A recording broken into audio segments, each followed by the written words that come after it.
स्वागत है तुहाडा नामधारी मीडिया इंडिया ते। मैं सुखविंदर सिंह सोखी।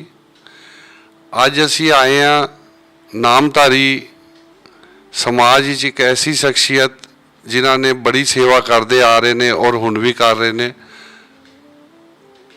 2 वारी एक्स MP रह चुके ने पंजाब तो, और शहीद बिशन सिंह मैमोरीअल स्कूल तो 1981 तो चेयरमैन हैगे ने। और इस तो इलावा सतयुग अखबार दे विच 1992 तो देख रेख कर रहे ने। मौजूदा चंडीगढ़ पुलडा चेयरमैन हैगे ने। और इस तो इलावा इस समय नामधारी दरबार के प्रधान भी ने।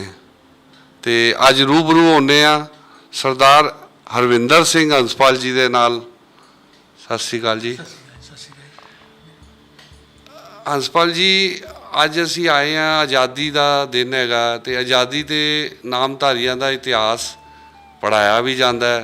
तो सतगुरु राम सिंह जी के उत्ते कुछ आप जी रोशनी पाओ। बहुत वधिया है, बहुत तुहाडा धन्नवाद। तुहाडे सारे ਸਰੋਤਿਆਂ ਨੂੰ भी मेरे वालों नमस्कार, सत श्री अकाल। नामधारी मूवमेंट या जिन्हों इतिहास विच कूका मूवमेंट कहा जाता है, ਉਹਦਾ बहुत ਵੱਡਾ रोल रहा है। इस तो पहला कि ਉਹਦੇ बारे मैं कुछ ਤੁਹਾਡੇ ਨਾਲ ਗੱਲ ਕਰਾਂ, मेरा जी करता है कि अज मैं सारे देशवासियों ਨੂੰ, सारे हिंदुस्तानियों ਨੂੰ जिथे जिथे भी वसे ने ਉਹਨਾਂ ਨੂੰ देश की 75 साल पूरे होने ते बहुत बहुत ਵਧਾਈ ਦਿੰਦਾ। बहुत खुशी का दिहाड़ा है, बहुत खुशी का साल है। तो ये आज़ादी बहुत मुश्किल नाल मिली सी। जे मैं अज कह दिया कि लखां लोग निर्वासित होए, लैंदे पंजाब वालों उजड़ के, बहुत सारिਆਂ ਦੇ शहादत पा के वो इस पासे आए।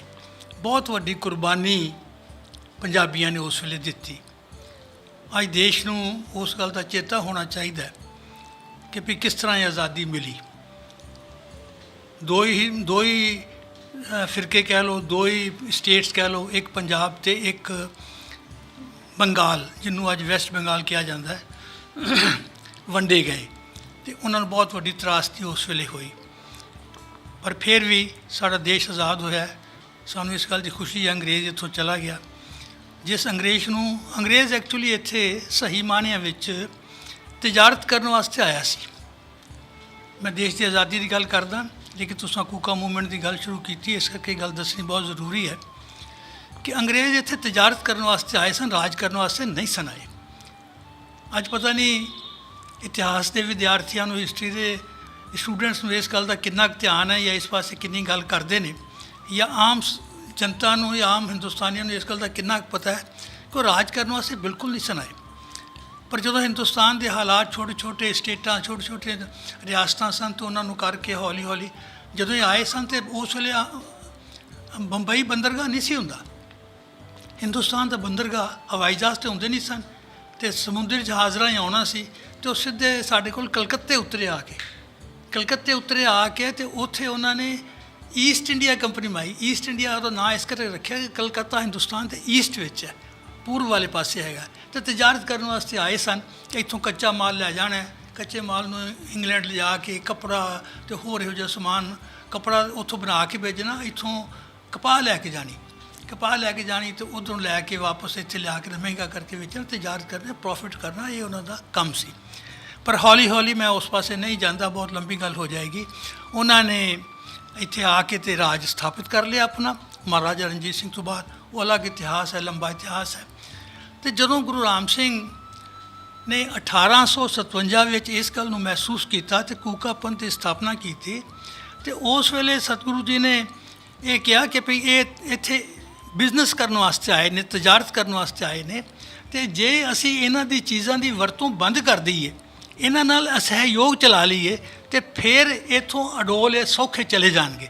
जिस तरह उन्होंने बनया कपड़ा नहीं बनना, उन्होंने बनाए स्कूलों नहीं जाना, उन्होंने कचहरियों नहीं जाना। उन्होंने साढ़े सिख तो इतों तक सन कि उन्होंने चलाइया नहर पानी नहीं सन लेंदे, उन्होंने लगाए पेड़ों की छावे थले नहीं सन बैठते। पैरल एक कूका पोस्टल सिस्टम चला दिता कि इन्हों की डाक चिट्ठी नहीं पानी, ਬਿਲ ਕੰਪਲੀਟ ਬਾਈਕਾਟ ਕੀਤਾ। ਜਦੋਂ ਉਹ ਬਾਈਕਾਟ ਕੀਤਾ ਤਾਂ ਅੰਗਰੇਜ਼ ਨੇ ਮਹਿਸੂਸ ਕੀਤਾ ਕਿ ਜਿਸ ਮੰਤਵ ਵਾਸਤੇ ਅਸੀਂ ਕੰਮ ਕਰ ਰਹੇ ਹਾਂ, ਜਿਸ ਮੰਤਵ ਵਾਸਤੇ ਅਸੀਂ ਇੱਥੇ ਆਏ ਹਾਂ, ਉਸ ਮੰਤਵ ਨੂੰ ਗੁਰੂ ਰਾਮ ਸਿੰਘ ਨੇ ਪਹਿਚਾਨ ਲਿਆ ਹੈ ਅਤੇ ਇਹ ਸਾਡੇ ਨਾਲ ਜੇ ਸਹਿਯੋਗ ਕਰ ਲਿਆ, ਸਾਰੇ ਹਿੰਦੁਸਤਾਨ 'ਚ ਇਹ ਗੱਲ ਚੱਲ ਗਈ ਤਾਂ ਸਾਡੀ ਤਜਾਰਤ ਬੰਦ ਹੋ ਜਾਏਗੀ। ਅਤੇ ਇਸ ਕਰਕੇ ਉਸ ਅਸਹਿਯੋਗ ਅੰਦੋਲਨ ਨੂੰ ਦਬਾਉਣ ਵਾਸਤੇ ਉਹਨਾਂ ਨੇ, ਮੈਂ ਸਾਰੀ ਹਿਸਟਰੀ ਦੱਸਾਂ ਤਾਂ ਬਹੁਤ ਲੰਬੀ ਕੂਕਾ ਮੂਵਮੈਂਟ ਦੀ ਹੋ ਜਾਏਗੀ, ਉਹਨਾਂ ਨੇ 1872 ਵਿੱਚ, ਪਹਿਲਾਂ 71 ਵਿੱਚ ਵੀ ਅੰਮ੍ਰਿਤਸਰ ਵੀ, ਰਾਏਕੋਟ ਵੀ ਅਤੇ ਲੁਧਿਆਣੇ ਵੀ ਸ਼ਹੀਦ ਕੀਤੇ, ਅਤੇ 1872 17 ਅਤੇ 18 ਜਨਵਰੀ ਨੂੰ ਉਹਨਾਂ ਨੇ 66 ਕੂਕਿਆਂ ਨੂੰ ਤੋਪਾਂ ਦੇ ਸਾਹਮਣੇ ਖਿਲਾਰ ਕੇ ਉਡਾ ਦਿੱਤਾ। ਉਹ ਵੀ ਇੱਕ ਇਤਿਹਾਸ ਹੈ ਆਪਣੇ ਆਪ ਨੇ। ਇੱਕ 12 ਸਾਲ ਦੇ ਬੱਚੇ ਨੂੰ ਜਿਹਨੂੰ ਆਖਿਆ ਗਿਆ ਕਿ ਵੀ ਤੂੰ ਕਹਿ ਦੇ ਕਿ ਗੁਰੂ ਰਾਮ ਸਿੰਘ ਮੇਰਾ ਸਿੱਖ ਨਹੀਂ, ਅਤੇ ਉਹਨੇ ਕਾਵਲ ਦੀ ਦਾੜੀ ਫੜ ਕੇ ਤੇ ਝੰਜੋੜਿਆ ਜਦੋਂ ਉਹਨੂੰ, ਅਤੇ ਉਹਨੂੰ ਤਲਵਾਰ ਨਾਲ ਉਹਦੇ ਟੋਟੇ ਟੋਟੇ ਕਰ ਦਿੱਤੇ ਗਏ।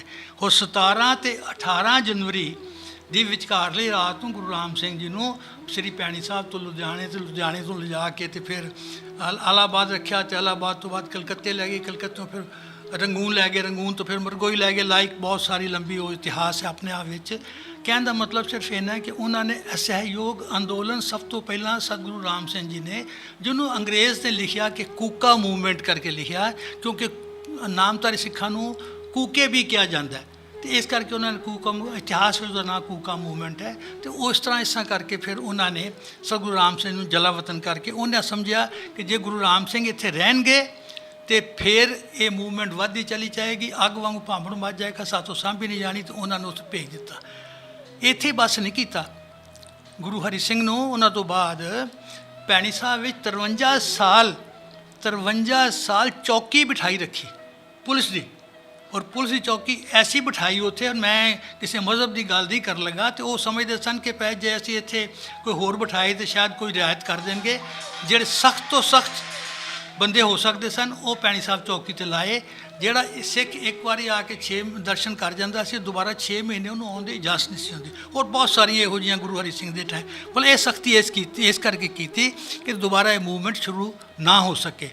ਪਰ ਚੰਗਾ ਹੋਇਆ ਮਹਾਤਮਾ ਗਾਂਧੀ ਜੀ ਨੇ ਉਸ ਨੂੰ 50-60 ਸਾਲ ਬਾਅਦ ਉਸ ਗੱਲ ਦਾ ਮਹਿਸੂਸ ਕਰਕੇ, ਅਤੇ ਉਹਨਾਂ ਵੀ ਇਹ ਸਮਝ ਲਿਆ ਕਿ ਜਿਹੜੀ ਗੁਰੂ ਰਾਮ ਸਿੰਘ ਦੀ ਮੂਵਮੈਂਟ ਸੀ ਉਹਦੇ ਮੁਤਾਬਕ ਹੀ ਅਸੀਂ ਅੰਗਰੇਜ਼ਾਂ ਨੂੰ ਇੱਥੋਂ ਕੱਢ ਸਕਦੇ ਹਾਂ। ਇਸ ਕਰਕੇ ਉਹਨਾਂ ਨੇ ਵੀ ਫਿਰ ਅਸਹਿਯੋਗ ਪੀਸਫੁਲ, ਉਹਨਾਂ ਨਾਲ ਲੜਾਈ ਕਰਕੇ, ਤਲਵਾਰ ਨਾਲ, ਬੰਦੂਕ ਨਾਲ ਅਸੀਂ ਅੰਗਰੇਜ਼ ਨੂੰ ਇੱਥੋਂ ਨਹੀਂ ਸੀ ਕੱਢ ਸਕਦੇ। ਜਿਹੜੀ ਮੂਵਮੈਂਟ ਗੁਰੂ ਰਾਮ ਸਿੰਘ ਜੀ ਨੇ ਚਲਾਈ ਉਹਨੂੰ ਇਨ ਬਿਨ ਕਰਕੇ, ਅਤੇ ਉਸ ਮੂਵਮੈਂਟ ਨਾਲ ਅੰਗਰੇਜ਼ਾਂ ਨੂੰ ਕੱਢਣ ਵਾਸਤੇ ਇੱਥੇ ਅਸਹਿਯੋਗ ਅੰਦੋਲਨ ਸ਼ੁਰੂ ਕੀਤਾ, ਜਿਹਦਾ ਪੰਡਿਤ ਜਵਾਹਰ ਲਾਲ ਨਹਿਰੂ ਨੇ ਵੀ ਲਿਖਿਆ ਕਿ 60 ਸਾਲ ਪਹਿਲਾਂ। ਰਾਜਿੰਦਰ ਪ੍ਰਸਾਦ ਜੀ ਨੇ ਲਿਖਿਆ, ਆਪਣਾ ਜਿਹੜੇ ਸੁਭਾਸ਼ ਚੰਦਰ ਬੋਸ ਸਨ ਨੇਤਾ ਜੀ, ਉਹਨਾਂ ਨੇ ਵੀ ਸਾਰਿਆਂ ਨੇ ਇਹ ਗੱਲ ਇਸ ਤਰ੍ਹਾਂ ਲਿਖੀ। ਸੋ ਇਸ ਕਰਕੇ ਬਹੁਤ ਵੱਡੀ ਕੰਟਰੀਬਿਊਸ਼ਨ ਹੈ ਇਸ ਗੱਲ ਦੀ ਕਿ ਭਈ ਕੂਕਾ ਮੂਵਮੈਂਟ ਜਿਹੜੀ ਸੀ, ਲੇਕਿਨ ਇੰਨੀ ਇੰਪੋਰਟੈਂਟ ਮੂਵਮੈਂਟ ਹੋਣ ਕਰਕੇ ਇਤਿਹਾਸ ਦੇ ਪੰਨਿਆਂ ਵਿੱਚ ਹੀ ਦਬ ਕੇ ਰਹਿ ਗਈ। ਪਤਾ ਨਹੀਂ ਕਿਉਂ। ਇਹ 'ਚ ਬਹੁਤ ਸਾਰੀ ਸਾਡੀ ਵੀ ਕਮਜ਼ੋਰੀ ਹੋ ਸਕਦੀ ਹੈ, ਨਾਮਧਾਰੀ ਸਮਾਜ ਦੀ ਵੀ, ਨਾਮਧਾਰੀ ਦਰਬਾਰ ਦੀ ਵੀ, ਨਾਮਧਾਰੀ ਸੰਸਥਾ ਦੀ ਵੀ ਕਮਜ਼ੋਰੀ ਹੋ ਸਕਦੀ ਹੈ ਇਸ ਵਾਸਤੇ। ਲੇਕਿਨ ਆਮ ਕਰਕੇ ਜਿਹੜਾ ਅੱਜ ਦਾ ਇਤਿਹਾਸ ਦਾ ਪਾਠਕ ਹੈ ਜਾਂ ਸਕਾਲਰ ਹੈ ਜਾਂ ਸਟੂਡੈਂਟ ਹੈ, ਉਹ ਇਸ ਗੱਲ ਵਾਲੇ ਪਾਸੇ ਨੂੰ ਉਹਨਾਂ ਨੂੰ ਨਾ ਚੱਜ ਨਾਲ ਦੱਸਿਆ ਜਾਂਦਾ, ਨਾ ਉਹ ਇਸ ਤਰ੍ਹਾਂ ਇਸ ਪਾਸੇ ਤੁਰਦੇ ਨੇ, ਤਾਂ ਉਹ ਮੂਵਮੈਂਟ ਜਿਹੜੀ ਹੈ ਉਹ ਇਤਿਹਾਸ ਦੇ ਪੰਨਿਆਂ ਵਿੱਚ ਦਬ ਕੇ ਰਹਿ ਗਈ ਹੈ, ਜਿਹਨੂੰ ਅੱਜ ਚੇਤੇ ਕਰਨਾ ਬਹੁਤ ਜ਼ਰੂਰੀ ਹੈ। ਮੈਂ ਅੱਜ ਦੇ ਪ੍ਰਧਾਨ ਮੰਤਰੀ ਮੋਦੀ ਜੀ ਨੂੰ ਇਹ ਚੇਤਾ ਕਰਾਉਣਾ ਚਾਹਾਂਗਾ ਕਿ ਇਸ ਮੂਵਮੈਂਟ ਵਾਲੇ ਪਾਸੇ ਧਿਆਨ ਦਿਓ। ਸਵਦੇਸ਼ੀ ਦੀ ਸਭ ਤੋਂ ਪਹਿਲੀ ਮੂਵਮੈਂਟ ਇਹ ਹੀ ਸੀ। ਸਵਦੇਸ਼ੀ ਦੀ ਵੀ ਮੂਵਮੈਂਟ ਸੀ, ਨਾਲ ਸਮਾਜ ਸੁਧਾਰਕ ਵੀ ਸੀ। ਧਾਰਮਿਕ ਤਾਂ ਹੈ ਹੀ ਸੀ, ਸਮਾਜ ਸੁਧਾਰਕ ਉਹਨਾਂ ਨੇ ਅੰਗਰੇਜ਼ ਨੇ ਖਾਸ ਤੌਰ 'ਤੇ 3 ਗੱਲਾਂ ਕੂਕੇ ਸਿੱਖਾਂ ਵਾਸਤੇ ਲਿਖੀ, ਗੁਰੂ ਰਾਮ ਸਿੰਘ ਦੇ ਸਿੱਖਾਂ ਵਾਸਤੇ ਲਿਖੀ। ਉਹਨਾਂ ਕਿਹਾ ਕਿ ਕੂਕਾ ਝੂਠ ਨਹੀਂ ਬੋਲਦਾ, ਕੂਕਾ ਸ਼ਰਾਬ ਨਹੀਂ ਪੀਂਦਾ। ਸ਼ਾਇਦ ਉਸ ਵੇਲੇ ਉਹਨੂੰ ਇਸ ਗੱਲ ਦਾ ਨਹੀਂ ਸੀ ਪਤਾ ਕਿ ਮਾਸ ਵੀ ਨਹੀਂ ਖਾਂਦਾ। ਕੂਕਾ ਸ਼ਰਾਬ ਨਹੀਂ ਪੀਂਦਾ, ਇਹ ਉਹਨਾਂ ਲਿਖਿਆ। ਕੂਕਾ ਝੂਠ ਨਹੀਂ ਬੋਲਦਾ, ਕੂਕਾ ਸ਼ਰਾਬ ਨਹੀਂ ਪੀਂਦਾ। ਔਰ ਤੀਸਰੀ ਗੱਲ ਇਹ ਬੜੇ ਜ਼ੋਰ ਨਾਲ ਲਿਖੀ, ਇਹ ਲਿਖਿਆ ਕਿ ਕੂਕਾ ਕਦੇ ਅੰਗਰੇਜ਼ ਦਾ ਵਫਾਦਾਰ ਨਹੀਂ ਹੋ ਸਕਦਾ। ਇਤਿਹਾਸਕਾਰ ਲੱਭਣ ਦੱਸਣ ਕਿਸੇ ਹੋਰ ਵਾਸਤੇ ਵੀ ਇਹ ਗੱਲਾਂ ਲਿਖੀਆਂ ਨੇ, ਪਰ ਅਫਸੋਸ ਹੈ ਕਿ ਅਸੀਂ ਸਾਰੇ ਇਸ ਪਾਸੇ ਨੂੰ, ਮੈਂ ਇਤਿਹਾਸਕਾਰਾਂ ਨੂੰ ਜ਼ਰਾ ਬਲੇਮ ਨਹੀਂ ਕਰਦਾ, ਆਪਣੇ ਆਪ 'ਤੇ ਵੀ ਅਸੀਂ ਨਾਮ ਤੇ ਸਮਾਜ 'ਤੇ ਵੀ ਮੈਂ ਇਸ ਗੱਲ ਦਾ ਸਮਝਣਾ ਕਿ ਸਾਨੂੰ ਇਸ ਪਾਸੇ ਹੋਰ ਜ਼ਿਆਦਾ ਕੰਮ ਕਰਨ ਦੀ ਲੋੜ ਸੀ। ਸਾਨੂੰ ਆਪਣਾ ਇਤਿਹਾਸ ਡੱਬੀ 'ਚ ਬੰਦ ਕਰਕੇ ਨਹੀਂ ਰੱਖਣਾ ਚਾਹੀਦਾ, ਉਹ ਡੱਬੀ ਖੋਲ੍ਹ ਕੇ ਤੇ ਲੋਕਾਂ ਨੂੰ ਦੱਸਣਾ ਚਾਹੀਦਾ, ਅੱਜ ਦੇ ਹਿੰਦੁਸਤਾਨ, ਆਜ਼ਾਦ ਹਿੰਦੁਸਤਾਨ ਨੂੰ ਇਹ ਪਤਾ ਹੋਣਾ ਚਾਹੀਦਾ ਕਿ ਕਿੰਨੀ ਵੱਡੀ ਮੂਵਮੈਂਟ ਸੀ, ਕਿੰਨੀ ਵੱਡੀ ਕੰਟਰੀਬਿਊਸ਼ਨ ਸੀ। ਸੋ ਮੇਰਾ ਖਿਆਲ ਹੈ ਬਹੁਤ ਸਾਰੀ ਗੱਲਾਂ ਕਰ ਦਿੱਤੀਆਂ ਨੇ, ਤੇ ਇਹਨਾਂ ਗੱਲਾਂ ਨਾਲ ਹੀ ਇੱਕ ਵਾਰੀ ਫੇਰ ਮੈਂ ਸਾਰੇ ਹਿੰਦੁਸਤਾਨ ਵਾਸੀਆਂ ਨੂੰ ਜਿੱਥੇ ਜਿੱਥੇ ਵਸਦੇ ਨੇ ਅੱਜ ਦੇ 75 ਸਾਲ ਪੂਰੇ ਹੋਣ 'ਤੇ ਦੁਬਾਰਾ ਬਹੁਤ ਬਹੁਤ ਵਧਾਈ ਦਿੰਦਾ। ਹੋਰ ਸਾਨੂੰ ਬਹੁਤ ਸਾਰੀਆਂ ਗੱਲਾਂ ਕਰਨ ਤੋਂ ਇਲਾਵਾ ਸਾਨੂੰ ਹਿੰਦੁਸਤਾਨੀ ਬਣਨਾ ਚਾਹੀਦਾ, ਭਾਰਤੀ ਬਣਨਾ ਚਾਹੀਦਾ, ਬਜਾਏ ਇਹਦੇ ਕਿ ਅਸੀਂ ਵੱਖ-ਵੱਖ ਫਿਰਕਿਆਂ ਵਿੱਚ, ਵੱਖ-ਵੱਖ ਆਪਣੇ ਮਜ਼ਹਬਾਂ 'ਚ ਹੋਰ ਤਰੀਕੇ ਨਾਲ ਵੰਡੇ ਜਾਈ, ਜਿਹੜਾ ਅੱਜ ਵੰਡੇ ਜਾ ਰਹੇ ਆ।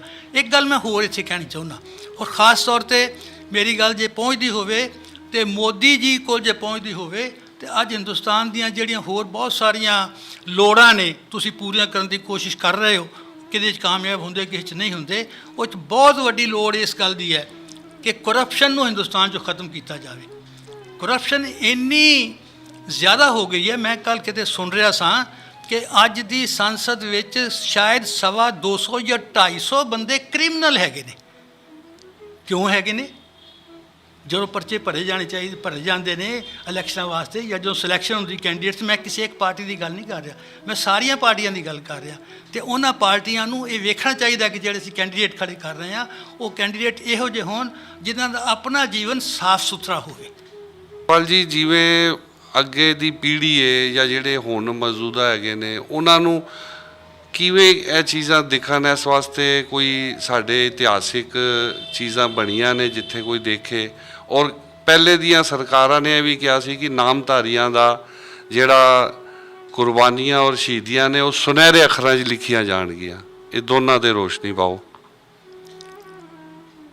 ਜਿਹੜਾ ਨਾਮਧਾਰੀ ਇਤਿਹਾਸ ਹੈ, ਜਿਸ ਤਰ੍ਹਾਂ ਪਹਿਲਾਂ ਵੀ ਮੈਂ ਕਿਹਾ ਸੀ, ਜਿਹਨੂੰ ਕੂਕਾ ਮੂਵਮੈਂਟ ਕਿਹਾ ਜਾਂਦਾ ਹੈ, ਉਹਦੇ ਵਿੱਚ ਨਾ ਹੋ ਇੱਦਾਂ ਗਿਆ। ਹੁਣ ਮੈਂ ਇੱਥੇ ਗੱਲ ਉਹੋ ਜਿਹੀ ਕਰਾਂ ਤਾਂ ਸ਼ਾਇਦ ਕਿਸੇ ਨੂੰ ਪੀੜਾ ਨਾ ਹੋਵੇ ਇਸ ਗੱਲ ਕਰਕੇ, ਅਤੇ ਅਸੀਂ ਉਸ ਨੂੰ ਅਸਾਂ ਵੀ ਉਸ ਨੂੰ ਡੱਬੀ 'ਚ ਬੰਦ ਕਰਕੇ ਰੱਖਿਆ, ਬਾਹਰ ਨਹੀਂ ਨਿਕਲਣ ਦਿੰਦੇ ਬਹੁਤਾ। ਅਤੇ ਜਿਹੜੇ ਦੂਜੇ ਇਤਿਹਾਸਕਾਰ ਨੇ ਜਾਂ ਹੋਰ ਸਿਆਸਤਦਾਨ ਨੇ ਖ਼ਾਸ ਤੌਰ 'ਤੇ, ਉਹ ਇਸ ਪਾਸੇ ਮੈਨੂੰ ਨਹੀਂ ਸਮਝ ਆਉਂਦੀ ਕਿ ਕਿਉਂ ਨਹੀਂ ਪੂਰਾ ਧਿਆਨ ਦੇ ਸਕਦੇ। ਗੁਰੂ ਰਾਮ ਸਿੰਘ ਜੀ ਨੂੰ ਜਦੋਂ ਇੱਥੋਂ ਸ੍ਰੀ ਭੈਣੀ ਸਾਹਿਬ ਤੋਂ ਰਾਤੋਂ ਰਾਤ ਟ੍ਰੇਨ 'ਚ ਬਿਠਾ ਕੇ ਇਲਾਹਾਬਾਦ ਪਹੁੰਚਾ ਦਿੱਤਾ ਗਿਆ। ਹੁਣ ਜਿੱਥੇ ਇਲਾਹਾਬਾਦ ਉਹ ਜੇਲ੍ਹ ਹੈਗੀ ਜਿਹੜੀ ਉੱਥੇ, ਉਹ ਜੇਲ੍ਹ ਅੱਜ ਵੀ ਉਹ ਕੋਠੜੀਆਂ ਅਜੇ ਉੱਥੇ ਮੌਜੂਦ ਨੇ।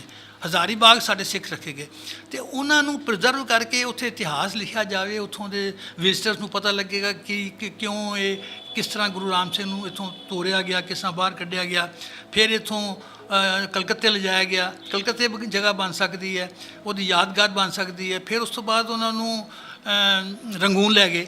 ਰੰਗੂਨ ਮੈਂ ਵੀ ਹੋ ਕੇ ਆਇਆ। ਸਤਿਗੁਰੂ ਉਦੈ ਸਿੰਘ ਜੀ ਸੱਚੇ ਪਾਤਸ਼ਾਹ ਨੇ ਮੈਨੂੰ ਉੱਥੇ ਮੇਰੇ ਸਾਥੀਆਂ ਨਾਲ, ਅਨਜਾਨ ਜੀ ਨਾਲ ਅਤੇ ਆਪਣਾ ਹਿਸਟੋਰੀਅਨ ਜੀ ਨਾਲ ਉੱਥੇ ਭੇਜਿਆ ਸੀ। ਅਸੀਂ ਉੱਥੇ ਹੋ ਕੇ, ਹਿਸਟੋਰੀਅਨ ਜੀ ਤੇ ਪਹਿਲਾਂ ਵੀ ਕਈ ਵਾਰੀ ਉੱਥੇ ਹੋ ਕੇ ਆਏ ਨੇ, ਅਤੇ ਉਹ ਜਗ੍ਹਾ 'ਤੇ ਮੈਂ ਗਿਆ ਤਾਂ ਉੱਥੇ ਕੋਈ ਗੱਲ ਹੈ ਨਹੀਂ, ਕਿਸੇ ਨੂੰ ਕੋਈ ਪਛਾਣ ਹੀ ਨਹੀਂ, ਕਿਸੇ ਨੂੰ ਕਿਸੇ ਗੱਲ ਦਾ ਪਤਾ ਹੀ ਨਹੀਂ ਹੈਗਾ। ਕਿਉਂ ਨਹੀਂ ਹੈਗਾ ਪਤਾ? ਇਸ ਕਰਕੇ ਕੋਈ ਤਾਂ ਇਹ ਕਾਰਨ ਹੈ ਕਿ ਰੰਗੂਨ ਬਹੁਤ ਚਿਰ ਅੱਜ ਵੀ ਸ਼ਾਇਦ ਉੱਥੇ ਸੈਨਾ ਦਾ ਰਾਜ ਹੈ, ਆਰਮੀ ਦਾ ਰਾਜ ਹੈ। ਲੇਕਿਨ ਸਾਡੇ ਹਿਸਟੋਰੀਅਨਸ ਨੇ ਵੀ, ਜਿਹੜੇ ਇਤਿਹਾਸਕਾਰ ਨੇ, ਅਤੇ ਜਿਹੜੇ ਸਰਕਾਰਾਂ ਨੇ ਵੀ ਕਦੀ ਇਸ ਗੱਲ ਦੀ ਲੋੜ ਨਹੀਂ ਸਮਝੀ ਕਿ ਵੀ ਉਹਨਾਂ ਚੀਜ਼ਾਂ ਨੂੰ ਪ੍ਰੀਜ਼ਰਵ ਕੀਤਾ ਜਾਵੇ। ਉੱਥੋਂ ਫਿਰ ਮਰਗੋਈ ਲੈ ਗਏ ਸਤਿਗੁਰੂ ਜੀ ਨੂੰ, ਜਿੱਥੇ ਸੱਚੇ ਪਾਤਸ਼ਾਹ ਜਿੱਥੋਂ ਅਲੋਪ ਹੋਏ ਨੇ, ਅਤੇ ਮਰਗੋਈ 'ਚ ਵੀ ਬਹੁਤ ਵਧੀਆ ਜਗ੍ਹਾ ਬਣ ਸਕਦੀ ਹੈ, ਤਾਂ ਕਿ ਜਿਹੜੇ ਉੱਥੇ ਜਾਣ ਉਹਨਾਂ ਨੂੰ ਪਤਾ ਲੱਗੇ ਕਿ ਹਿੰਦੁਸਤਾਨ ਤੋਂ ਇੱਥੇ ਸਤਿਗੁਰੂ ਰਾਮ ਸਿੰਘ ਜੀ ਨਾਲ ਪਹਿਲੀ ਕੂਕਾ ਮੂਵਮੈਂਟ, ਆਜ਼ਾਦੀ ਦੇ ਸਹਿਯੋਗ ਅੰਦੋਲਨ ਸ਼ੁਰੂ ਕੀਤਾ ਸੀ, ਉਹ ਇੱਥੇ ਰੱਖਿਆ ਗਿਆ। ਇਸੇ ਇਤਿਹਾਸ ਨੂੰ ਸ੍ਰੀ ਭੈਣੀ ਸਾਹਿਬ, ਜੇ ਤੁਸੀਂ ਮੇਨ ਗੇਟ ਤੋਂ ਅੰਦਰ ਵੜੋ ਅਤੇ ਸੱਜੇ ਪਾਸੇ ਇੱਕ ਮਿਨੀਏਚਰ ਪਾਰਕ ਬਣਿਆ, ਜਿਹਦੇ ਵਿੱਚ ਸਾਰੇ ਜਿੰਨੇ ਵੀ ਥਾਂ ਨੇ, ਭਾਵੇਂ ਮਲੇਰਕੋਟਲਾ ਹੋਵੇ, ਭਾਵੇਂ ਅੰਮ੍ਰਿਤਸਰ ਹੋਵੇ, ਰਾਏਕੋਟ ਹੋਵੇ, ਲੁਧਿਆਣਾ ਹੋਵੇ, ਉਹ ਸਾਰਿਆਂ ਦੇ ਉੱਥੇ ਮਿਨੀਏਚਰ ਸਾਈਜ਼ ਦੀਆਂ ਚੀਜ਼ਾਂ, ਬਿਲਡਿੰਗਾਂ ਉਹ ਬਾਕਾਇਦਾ ਪ੍ਰਦਰਸ਼ਿਤ ਕਰਨ ਦੀ ਕੋਸ਼ਿਸ਼ ਕੀਤੀ ਗਈ। ਬੜੀ ਇੰਟਰਸਟਿੰਗ ਹੈਗੀ ਹੈ। ਜਿਹੜੇ ਸਿੰਘ ਵੀ ਜਾਂਦੇ ਨੇ ਉੱਥੇ, ਭਾਵੇਂ ਨਾਮਧਾਰੀ ਹੋਣ, ਬਹੁਤ ਸਾਰੇ ਦੂਜੇ ਗੈਰ ਨਾਮਧਾਰੀ ਵਿਜ਼ਟਰਸ ਜਾਂਦੇ ਨੇ, ਉਹਨਾਂ ਸਾਰਿਆਂ ਨੂੰ ਉੱਥੇ ਵਿਜ਼ਿਟ ਕਰਕੇ ਆਉਣਾ ਚਾਹੀਦਾ ਹੈ, ਤਾਂ ਕਿ ਪਤਾ ਲੱਗ ਸਕੇ ਕਿ ਭਈ ਇਤਿਹਾਸ ਕਿੰਨਾ ਗੌਰਵਸ਼ਾਲੀ ਅਤੇ ਕਿਸ ਤਰ੍ਹਾਂ ਇਹ ਮੁਸੀਬਤਾਂ।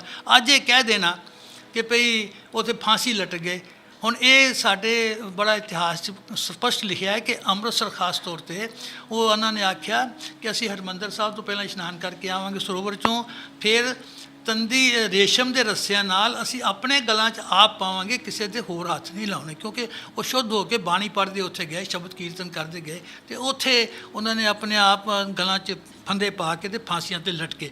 ਬੜੀ ਵੱਡੀ ਗੱਲ ਹੈ। ਕਹਿ ਦੇਣਾ ਬੜਾ ਸੌਖਾ ਹੈ, ਇਹਦਾ ਸੋਚ ਕੇ ਵੇਖੋ ਕਿ ਉਹ ਵੀ ਤਾਂ ਕਿਸੇ ਮਾਵਾਂ ਦੇ ਪੁੱਤਰ ਸਨ, ਕਿਸੇ ਦੇ ਬੱਚੇ ਸਨ, ਉਹਨਾਂ ਦੇ ਅੱਗੋਂ ਉਹਨਾਂ ਦੇ ਪਰਿਵਾਰ ਸਨ, ਤੇ ਉਹਨਾਂ ਨੇ ਆਪਣੀਆਂ ਜੀਵਨ ਕਿਸ ਵਾਸਤੇ ਦਿੱਤਾ? ਅੰਗਰੇਜ਼ਾਂ ਦੇ ਖਿਲਾਫ ਹਿੰਦੁਸਤਾਨ ਨੂੰ ਆਜ਼ਾਦ ਕਰਾਉਣ ਵਾਸਤੇ ਦਿੱਤਾ।